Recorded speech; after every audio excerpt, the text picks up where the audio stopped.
कहानी की शुरुआत एक बेहद ही खतरनाक जंगल से होती है, जहां हमारा मेन कैरेक्टर लियो अपने खोए हुए बेटे की तलाश में पूरे जंगल में भटक रहा था। तभी अचानक उसे पास से किसी की चीख सुनाई दी। जैसे ही वो बंदूक उठाकर आवाज की तरफ बढ़ा, तभी उसे सामने कुछ भालू के बच्चे दिखाई दिए। इससे पहले कि वो खतरे को भांप पाता, तभी अचानक पीछे से एक विशाल भालू पूरी रफ्तार से उस पर टूट पड़ा।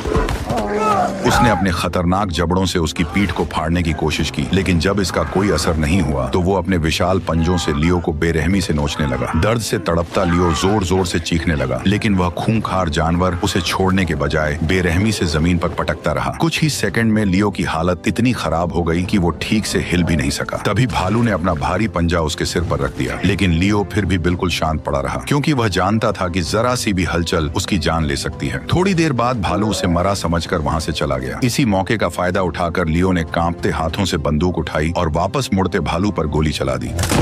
लेकिन गोली लगते ही भालू और ज्यादा भड़क गया। उसने पलटकर अपने पंजों से लियो के गले को चीर दिया और एक ही झटके में उसने अपने खतरनाक जबड़ों से उसके कंधे को फाड़ डाला। हालांकि गोली लगने की वजह से भालू भी अब कमजोर पड़ने लगा था, इसलिए मौका देखते ही लियो ने तुरंत अपना चाकू निकाला और जैसे ही भालू उसकी तरफ बढ़ा, तभी उसने पूरी ताकत से उस पर हमला कर दिया। लगातार हुए हमलों से अचानक भालू कमजोर पड़ गया और अगले ही पल दोनों तेजी से ढलान से लुढ़कते हुए नीचे जा गिरे और करीब 400 किलो वजनी वो भालू आखिरकार सीधे लियो के ऊपर आकर मारा गया। कई घंटे दर्द में पड़े रहने के बाद लियो किसी तरह रेंगते हुए अपने कैंप तक पहुंचा और काम आने वाला सारा सामान इकट्ठा कर लिया। इसके बाद वह भालू की खाल पहनकर एक सड़ चुकी भैंस की लाश के पास पहुंचा। फिर उसने उसकी हड्डी तोड़ी और अंदर का बचा हुआ मांस खाने लगा। भले ही मांस बुरी तरह सड़ चुका था, लेकिन जिंदा रहने के लिए उसके पास और कोई रास्ता नहीं बचा था। इसी तरह रेंगते हुए लियो नदी किनारे पहुंचा और अपनी बोतल भरकर पानी पीने लगा, लेकिन गहरे जख्म की वजह से पानी गले से बाहर बहने लगा। वह जानता था कि बिना खाने के कुछ दिन जिंदा रहा जा सकता है, लेकिन बिना पानी के ज्यादा देर टिक पाना नामुमकिन है। इसीलिए उसने तुरंत सूखी घास इकट्ठा की। फिर उसने बारूद निकालकर उसका थोड़ा हिस्सा अपने जख्म पर लगाया, जबकि बाकी बारूद घास पर डाल दी। इसके बाद उसने पत्थरों को रगड़कर किसी तरह आग जलाई और कांपते हाथों से जलती हुई लौ को धीरे धीरे अपने गले के जख्म के करीब ले आया।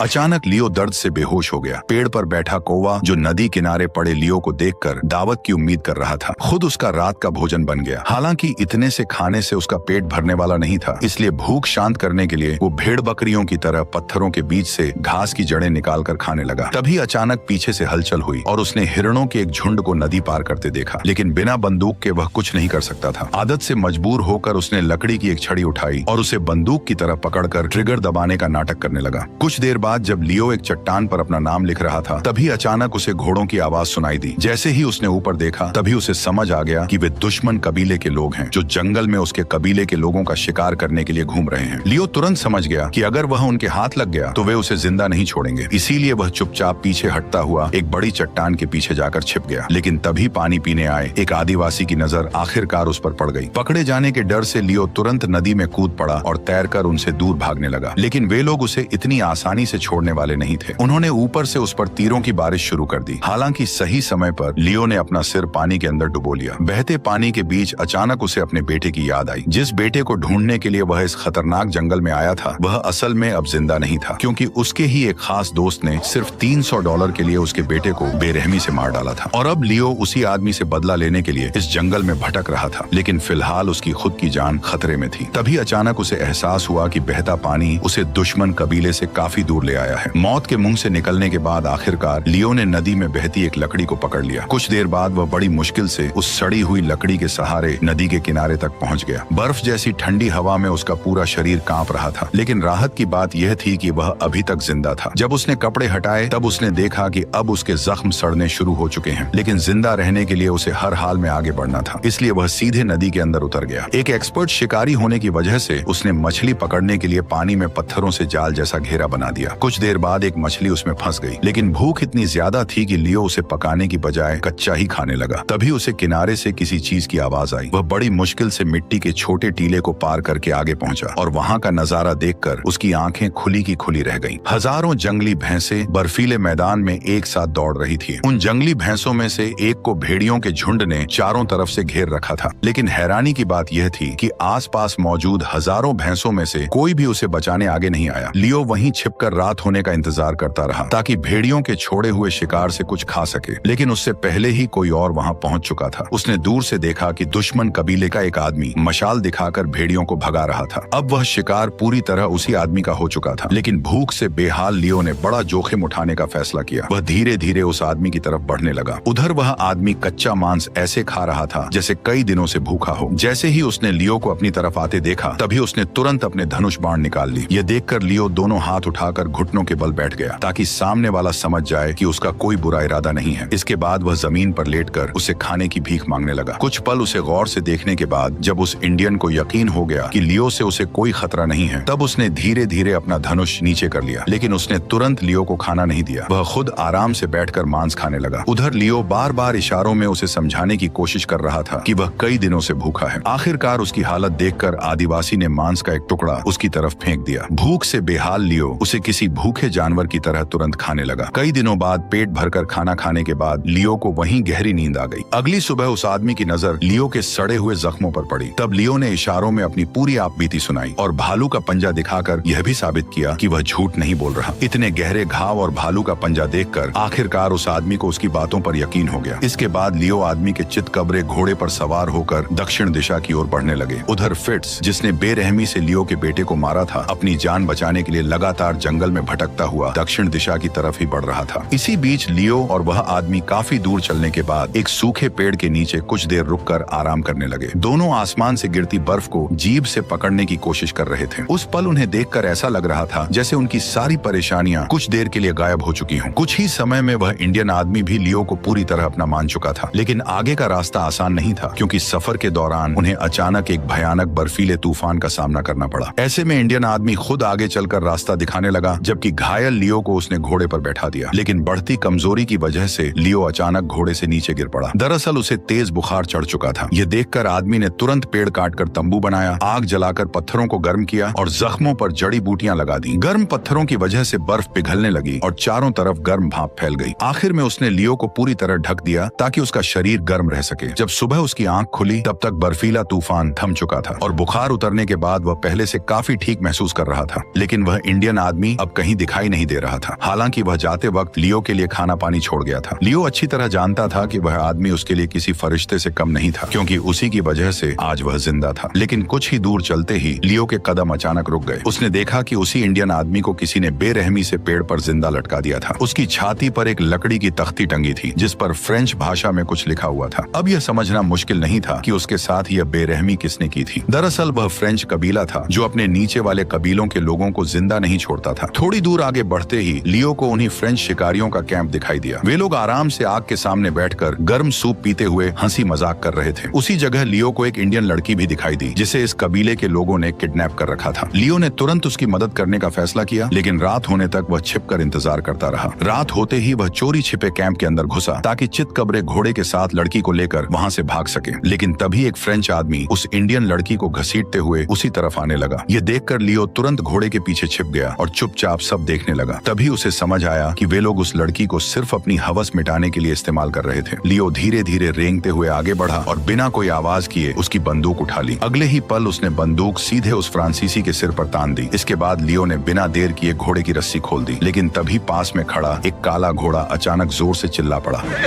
उस आवाज से फ्रेंच लोग तुरंत सतर्क हो गए। वे हथियार उठाकर तेजी से उसकी तरफ बढ़ने लगे। खतरा बेहद पास आता देख लियो ने बिना देर किए फायरिंग शुरू कर दी, जिससे पूरे कबीले में हड़कंप मच गया। इसी मौके का फायदा उठाकर लियो और लड़की अलग अलग दिशा में भाग निकले। काफी दूर पहुंचने के बाद लियो ने पहली बार राहत की सांस ली। रात होते ही लियो आग के पास लेट गया और बंदूक को सीने से लगाए वहीं सो गया। लेकिन उसे जरा भी अंदाजा नहीं था कि अगली सुबह कुछ इंडियन लोग उसी लड़की को खोजते हुए उसकी तरफ बढ़ रहे थे। जैसे ही लियो आधी नींद में आंखें खोलकर उठा, तभी अचानक एक तीर तेजी से उसकी तरफ आकर लगा। जब लियो ने देखा कि इंडियन लोग उस पर हमला करने आ रहे हैं, तभी उसने तुरंत अपना सामान समेटा और तेजी से भागकर घोड़े पर चढ़ गया। वह पूरी ताकत से भागने लगा, लेकिन वे लोग लगातार उसका पीछा कर रहे थे। लियो ने पीछे मुड़कर कई बार फायरिंग की ताकि उन्हें रोक सके, लेकिन वह अकेला उन सभी का सामना नहीं कर सकता था। तभी अचानक सामने एक गहरी खाई आ गई और अगले ही पल लियो अपने घोड़े के साथ हजारों फीट नीचे जा गिरा।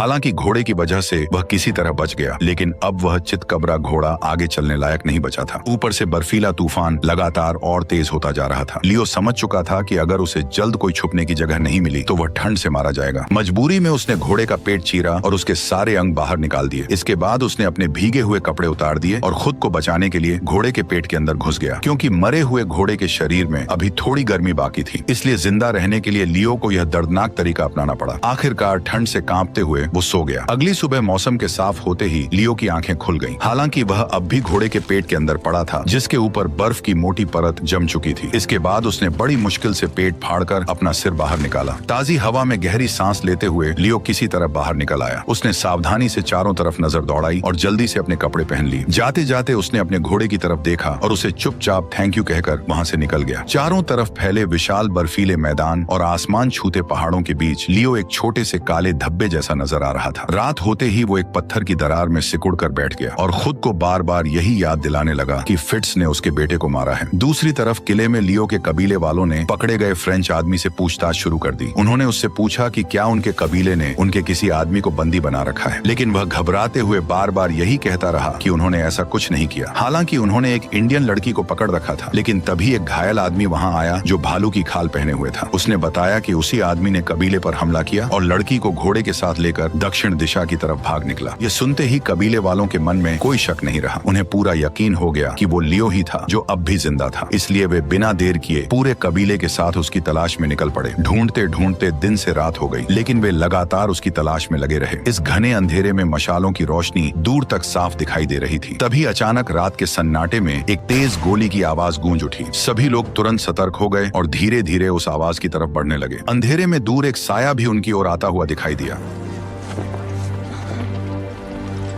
जैसे ही लियो उनके सामने आया, सभी लोग एक पल के लिए पूरी तरह चौंक गए। उन्हें अपनी आंखों पर यकीन नहीं हो रहा था कि लियो इस खतरनाक जंगल में अब भी जिंदा है। सरदार तुरंत घोड़े से उतरा और लियो को जल्द से जल्द कबीले ले आया। वहां पहुंचते ही उसके घावों की मरहम पट्टी की गई। इसी बीच लियो को एक और चौंकाने वाली खबर मिली कि उसके बेटे का हत्यारा फिट्स कबीला छोड़कर टेक्सास की तरफ भाग चुका है। यह सुनते ही लियो का गुस्सा फिर से भड़क उठा। वह बिना एक पल गवाए सरदार के साथ घोड़े पर सवार होकर फिट्स को ढूंढने के लिए निकल पड़ा। घने बर्फीले मैदान को पार करते हुए उन्हें घोड़े के पैरों के निशान दिखाई दिए। लियो ने तुरंत पहचान लिया कि यह निशान फिट्स के घोड़े के ही हैं। इसके बाद वे उन्हीं निशानों के सहारे आगे बढ़ने लगे। वे दिन भर उसका पीछा करते रहे, लेकिन जब रात को आगे बढ़ना मुश्किल हो गया तब दोनों ने वहीं आग जलाकर रात गुजारने का फैसला किया। अगले दिन वे फिर से आगे बढ़े और एक घने जंगल में पहुंच गए। वहां लियो को हल्की धुएं की गंध महसूस हुई। उसने सरदार को ईस्ट की ओर भेज दिया, जबकि वह खुद वेस्ट की तरफ से ऊपर चढ़ने लगा। दोनों ने अलग अलग रास्तों से खोज शुरू कर दी। थोड़ी दूरी तय करने के बाद लियो अचानक रुक गया। उसे कुछ गड़बड़ महसूस हुई। वह तुरंत घोड़े से उतरा और बंदूक हाथ में लेकर सावधानी से आगे बढ़ने लगा। कुछ ही कदम आगे उसे जली हुई लकड़ी की राख दिखाई दी, लेकिन आसपास कोई इंसान नहीं था। उधर सरदार खुले इलाके में आगे बढ़ रहा था। इसी बीच पत्थरों के पीछे से अचानक एक जाना पहचाना चेहरा बाहर निकला और उसने तुरंत सरदार पर बंदूक तान दी। अपनी जान खतरे में देखकर सरदार ने धीरे धीरे अपनी बंदूक निकालने की कोशिश की, लेकिन अगले ही पल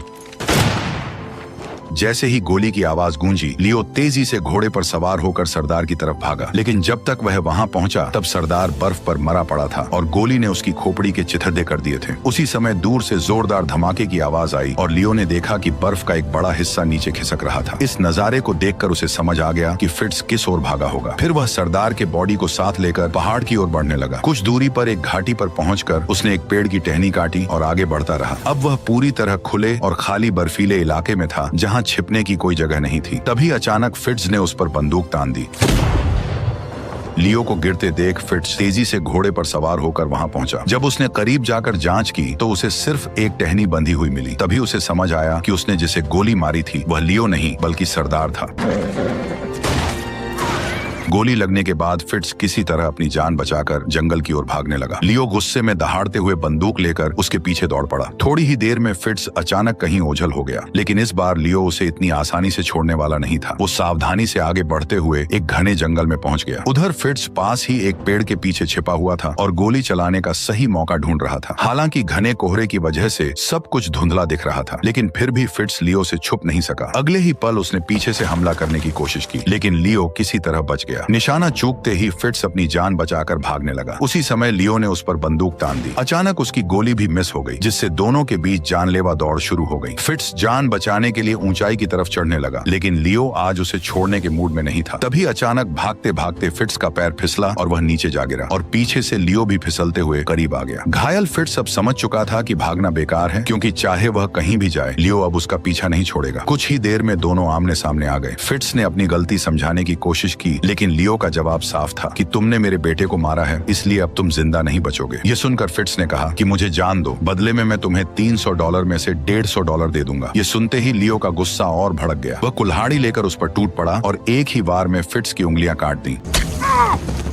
दर्द से तड़पते हुए फिट्स ने तुरंत चाकू निकाल लिया। जैसे ही वह वार करने वाला था, लियो ने फुर्ती से उसका गला दबोच लिया, लेकिन फिट्स ने उसी पल मौका पाकर चाकू उसकी जांघ में घोंप दिया। तेज दर्द से लियो की पकड़ ढीली पड़ गई और फिट्स ने उसे जमीन पर पटक दिया। अब वह पलटकर चाकू उसकी आंखों में छेदने ही वाला था कि तभी लियो ने बची खुची ताकत लगाकर उसका हाथ पकड़ लिया और चाकू छीनकर सीधे उसके ही पेट में घोंप दिया। हालांकि फिट्स अब भी नहीं रुका। उसने जोरदार लात मारकर लियो को पीछे धकेला और उसी चाकू से उसके हाथ पर वार कर दिया। दर्द के बीच लियो ने फिर कुल्हाड़ी से जवाबी हमला किया और उसे घायल कर दिया। इसके बाद वह चाकू लेकर उसकी तरफ बढ़ा और पैर पर वार करते हुए उसका गला दबोच लिया। जब फिट्स को लगा कि उसका मरना तय है, तभी उसने कहा कि मुझे मारने से तुम्हें क्या मिलेगा? क्या इससे तुम्हारा बेटा वापस आ जाएगा? फिट्स की बातें सुनकर लियो की आंखों में एक खालीपन सा छा गया। तभी उसे सामने से घोड़ों की आवाजें सुनाई दी और नदी के उस पार कुछ इंडियन लोग उनकी तरफ बढ़ते दिखाई दिए। उन्हें देखकर लियो को अपनी मरी हुई पत्नी का वह सपना याद आ गया जो उसने पहले देखा था। उसी पल उसे जैसे सब कुछ समझ आ गया। उसने तुरंत फिट्स को पकड़कर सीधे नदी में फेंक दिया, लेकिन इंडियन लोगों ने उसे बहने नहीं दिया, बल्कि तुरंत पकड़कर किनारे पर खींच लिया। फिट्स की दर्द भरी चीखों के बीच कबीले के मुखिया ने उसे वहीं खत्म कर दिया। इसके बाद पूरा कबीला नदी पार करके लियो के सामने आ गया, लेकिन उन्होंने उसे कोई नुकसान नहीं पहुंचाया, क्योंकि जिस लड़की को लियो ने पहले बचाया था वही उस मुखिया की बेटी थी। अब लियो के मन में कोई बदला नहीं बचा था, लेकिन अब वह पूरी तरह उलझन में था कि आगे वह यहाँ अकेला क्या करेगा। तभी उसे अपनी पत्नी दिखाई दी जो उसके सामने खड़ी मुस्कुरा रही थी। उस मुस्कान को देखकर लियो को समझ आ गया कि उसका सफर यहीं खत्म हो चुका है। ठीक उसी तरह जैसे जसकीरत आखिरी पल में मुड़कर कैमरे की तरफ देखता है, बिल्कुल वैसे ही लियो भी आखिरी बार कैमरे की तरफ देखता है और सभी से अलविदा ले लेता है।